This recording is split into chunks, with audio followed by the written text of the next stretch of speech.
Every time I go back to China, I notice a lot of lifestyle differences between living over there and living in North America. And I've specifically noticed that older people, so people in their 60s and 70s, tend to live a more lively, varied, and mobile lifestyle over there in comparison to older people of the same age here. So having lived half of my life in China and half of my life in North America, I've summarized 4 different areas in which our lifestyles between North America and China is drastically different. Obviously, I cannot make the conclusion that lifestyles here or there is much better or worse. However, I can say that these 4 health habits have dramatically increased the health span of Chinese people, and that maybe can be incorporated into our lives in North America as well. And number 1 is Chinese people tend to cook and eat a huge variety of food. So Chinese food is obviously famous for comprising of a lot of different variety of ingredients. There's always jokes going around to say like Chinese people eat everything.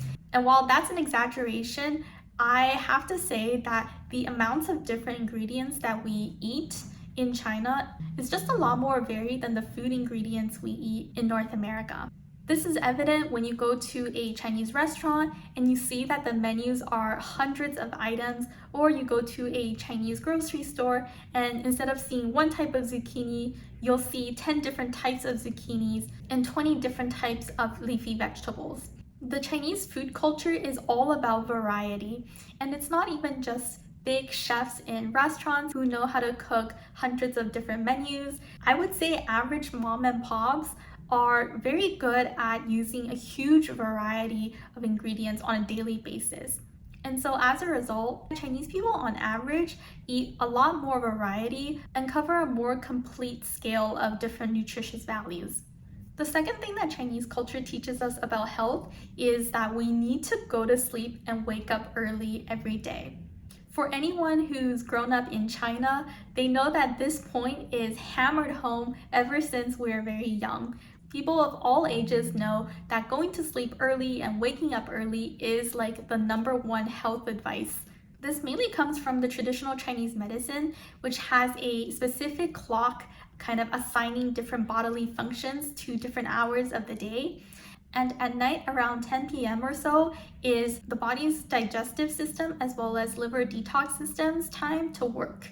And so we are told that we need to be at rest, we need to be in bed, or if possible, we need to be asleep in order for these organs to perform their functions.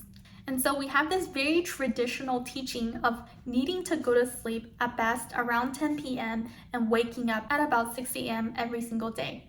The waking up early part is also associated with our obsession of needing to work and be more productive as early as possible during the day.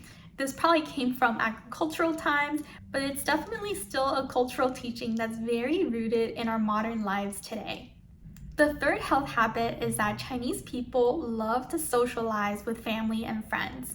So again, culturally, the Chinese very much emphasizes the importance of community and collectivity as opposed to the importance of individual action. So it's very rare, for example, to see Chinese people building their own house in the middle of nowhere and trying to live a very independent lifestyle. What you see more often is Chinese people tending to want to live closer to family in cities or bigger cities.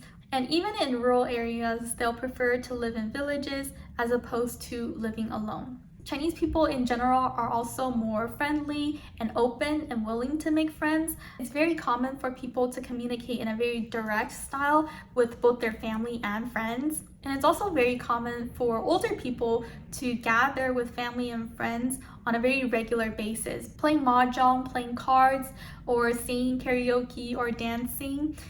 Or just chatting. Those are all very common activities in older people's lives in China.